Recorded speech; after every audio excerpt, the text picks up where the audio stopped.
How many times this week did you say yes when every single part of you wanted to say no? Maybe it was your sister asking you to babysit again, your coworker dumping their work onto your plate, your neighbor, one small favor that turned into an afternoon. And you smiled. You said, sure. And then you went home and you were exhausted. Here's what nobody tells you about being over 50.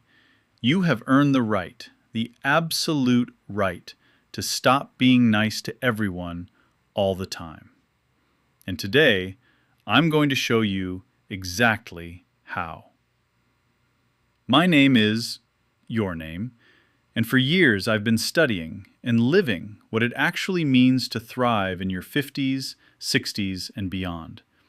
And one of the most painful patterns I see over and over is what psychologists call chronic people-pleasing. And after 50, it hits different. Because most of us were taught, especially women, that being kind means saying yes. That being a good mother, a good wife, a good employee, a good friend means putting everyone else first. And for decades, you did it. But somewhere around your 50s, something shifts. Your patience runs thinner. Your body gets tireder. And a quiet voice inside you starts asking, when is it my turn? If that voice sounds familiar, drop a yes in the comments right now. I want to know I'm not the only one seeing this. So today I want to walk you through 5 shifts, not rules, not commands. 5 shifts in how you think about being nice that changed everything for the women I've spoken with. Shift number 1. Kindness is not the same as self-erasure. Being nice is not the same as erasing yourself. Say it again. Being nice is not the same as erasing yourself. Kindness is a choice you make from abundance. People-pleasing is a fear response. Fear of rejection, fear of conflict, fear of being seen as difficult. I spoke with a woman, I'll call her Sandra. She spent her entire 40s saying yes to everyone. Her adult kids, her boss, her church group, her aging parents. And at 57, she collapsed. Literally couldn't get out of bed. Her doctor sat down and said something she'll never forget. Sandra, you are not a resource. You are a person. You can be warm, generous, and deeply loving and still say no. Those things are not opposites. They never were. Shift number 2. Your time is not infinite.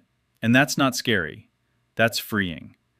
Stanford researchers found something fascinating about the way our brains change after 50. We stop chasing everything and start protecting what matters most. That's not decline. That is wisdom. Your brain is finally working with you, not against you. But here's the trap. If you're still running on autopilot, saying yes out of habit, out of guilt, out of fear of what people will think, you are fighting your own biology. Every single yes you give away to something you don't want is a no to yourself, to your rest, to your health, to the life you keep saying you'll get to someday. Quick question. What is one thing on your calendar right now that you wish you could cancel? Tell me in the comments. I read every single one. Shift number 3. No is a complete sentence. Let's talk about the hardest word in the English language for anyone over 50 who was raised to be good. No. Most of us were never taught how to say it without a full essay of explanations, apologies, and guilt trips that we give to ourselves.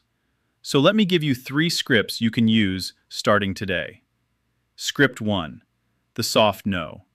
That doesn't work for me, but I hope it goes well. That's it. No explanation needed. Script 2. The boundary no. I've decided I'm not doing that anymore. I appreciate you thinking of me. You don't owe anyone a reason. Script 3. The delay number. This one is my personal favorite. Let me think about it and I'll get back to you. Then you go home, you take a breath, you say no, at your own pace. No is not mean. No is honest. And honesty is the highest form of respect you can offer another person. Shift number 4. The people worth keeping will respect your limits. I know what you're thinking, but if I say no, will they stop loving me? Will I lose them? Here's the uncomfortable truth. People who only show up when you say yes don't love you. They love your compliance. One woman I know, I'll call her Carol, she started setting limits at 54, said no to the family events she dreaded, no to the friends who only called when they needed something. She lost 3 relationships, but she kept 2. And when she was diagnosed with breast cancer 2 years later, those 2 women showed up every single week. The others? Gone. A boundary is not a wall. It's a door, and it shows people exactly how to love you right.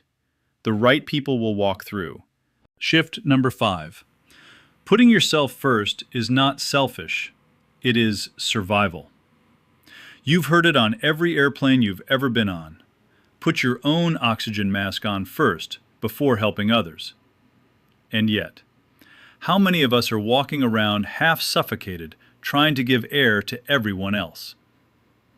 Putting yourself first after 50 is not selfish. It is survival. It is the only way you can actually show up for the people you love with any energy left. I want you to stop right now and ask yourself, when was the last time you did something, anything, just for you? Not for your kids, not for your partner, not to be productive, just because it made you happy. The most generous thing you can do for the people you love is to not destroy yourself for them. Let that land.